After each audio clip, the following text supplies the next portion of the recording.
Vigilance department तथ्य सब कहूँ जे तृतीय और चतुर्थ श्रेणी कर्मचारी मान संख्या अधिक गत 10 वर्ष भितर 10 वर्ष न पूरा 20 वर्ष भितर जड़े मात्र आईएएस ऑफिसर कन्विक्टेड ना हूँ विनोद कुमार। सरकार कहते जे प्राय 6 कोटी टंकार केस आम विभिन्न समय जबत करूँ 6 केजी सुना जबत करूँ। धरतु ये जो वैकुंठनाथ षडंगी भाया एमती अनेक खबर आपड़ जदि देखिए गत 10 वर्ष भितर 10 वर्ष छाड़ दिंतु यही वर्षे भितर 6 जन मुख्यजंत्री पाहर अधिकारी घरे रेड करी टंका सुना जबत कराई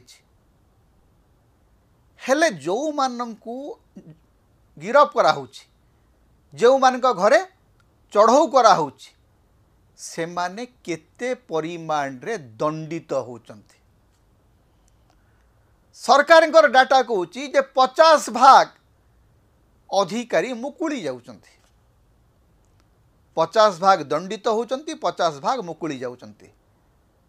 गोटे बड़ भल तथ्य बोलिक आप कही पारंती जे डिस्प्रपोर्शनेट आसेट बा आय बहिर्भूत संपत्ति जो मान घर जबत होची से 80% लोक प्रायतः दंडित होचंती बोलिक सरकार विजिलेंस विभाग रे वेबसाइट रे लिखुचंती।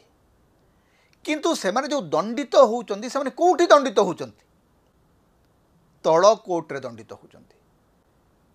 अपील लेवल रे से माने जते बेले बड़ ऊपर कोर्ट को जाउचंती ऊपर कोर्ट रे बा फाइनल कोर्ट रे केते जण कन्विक्टेड होचंती तार डेटा नाही। सरकार तल कोर्ट रे स्पेशल कोर्ट रे जो माने दंडित हेले ताकू निजर सफलता बोलिक कहउचंती